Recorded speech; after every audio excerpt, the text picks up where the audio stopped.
Tyler Hansbrough in North Carolina, a 1 seed for the 13th time in school history, but can Tyler Hansbrough finally win that NCAA title that has eluded him so far throughout his career? Jason Horowitz, CBSSports.com college basketball columnist Gary Parrish. Glad to be with you here, breaking down the South Regional. And Gary, when you look at this regional, North Carolina's the one, and you got Blake Griffin in this regional, Syracuse off the epic performance at the Garden this past week, Gonzaga, a team I know you loved at the beginning part of the year because they've got players. How does this set up here for North Carolina to get to Detroit? I think it sets up pretty well. They're still the best team in this region. I think they're the best team in this country. But that Gonzaga matchup could be crucial because, again, Gonzaga hasn't been great this year. Even though they ended up with a 4 seed, most of that was done just running through the West Coast Conference. They haven't been great, but they still got guys like Jeremy Pargo, Josh Heitfeld, Austin Day, Matt Bolden. They've got good individual players. If you're a North Carolina fan, are you concerned at all that Ty Lawson didn't play in the ACC tournament, and though he should be ready to go for the NCAA tournament,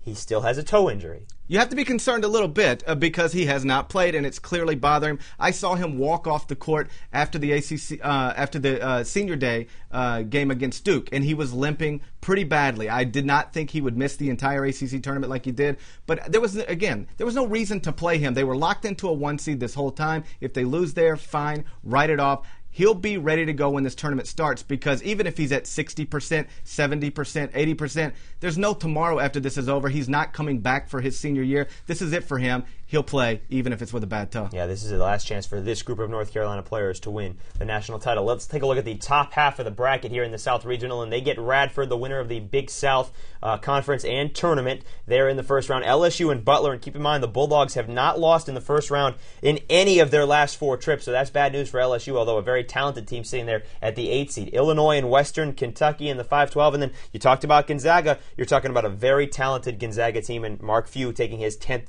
team to the NCAA tournament. Gary, when you talk about the first round matchups here, LSU Butler, intriguing in the fact that LSU has holdovers from the Final Four run in 2006 against a Butler team that if it hits outside shots and is very good defensively, it's not going to lose. I like this Butler team a lot. And if you're Butler, you got to feel pretty good about this because what you're playing, look, you knew you'd probably get a power leagues school, but what you're getting is a team, an LSU coming out of the SEC, which is a bad league, and LSU has been struggling lately. So I think this sets up pretty nicely for Butler. Again, they've got some good players, including a freshman named Gordon Hayward, who is phenomenal. He's a future pro. We don't get many future pros coming out of Butler. This kid will be in the NBA one day, and I think he can give LSU some problems. Having said that, because LSU was so good during the regular part of the year, yes, they lost 3 or 4 heading to the tournament, could they give, if they get past Butler, could they give North Carolina some problems? I don't think so. I think we're talking about 2 different caliber of teams there. Look, Marcus Thornton is spectacular. Tasman Mitchell is good. I think the world of Trent Johnson. But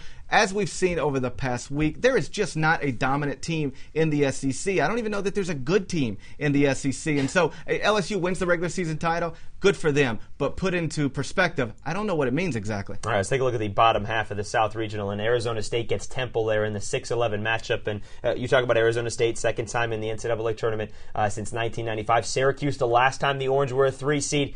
Carmelo Anthony and the team won the national title, so the people in the Salt City got to be happy about that. Oklahoma's the 2 seed. Blake Griffin, like we mentioned, is in this regional. Then you get Clemson and Michigan, the Wolverines in the tournament for the first time since 1998. Clemson, this is not a team with a lot of NCAA tournament history. This is a very intriguing matchup in the first round. Clemson is a team that I liked early, and now here they go. They've lost 4 of 5 to close, and Oliver Purnell is looking for his first in a great and long career, his first win in the NCAA tournament. It's incredible that he's never got that. I think he will get it, but I don't like the way these Clemson Tigers are playing lately. All right, do you like Oklahoma, Syracuse, Arizona State, any of those 3 to get to the Elite 8 against North Carolina? I'm going to go with Syracuse. I'm going to go with the hot team. Oklahoma they definitely have the best player in the country in Blake Griffin. Willie Warren is one of the great freshmen in the country, but they're not playing well lately. Syracuse is on a run, as we saw here in New York.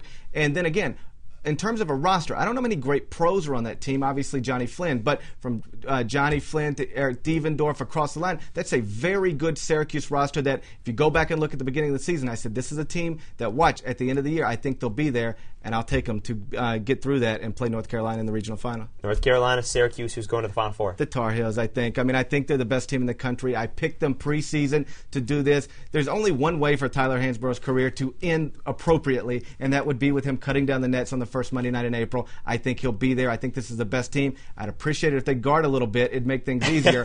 But still, they got a lot of firepower. And as long as Ty Lawson is on the court, I think they're the best team in the country. Roy Williams would also appreciate if they would guard a little bit like that team did in 2005 that won the national title. For more on this regional or any other here in the NCAA tournament in 2009 and the road, of course, to Detroit, be sure to stay with CBSSports.com. For Gary Parrish, I'm Jason Horowitz. Take care, folks.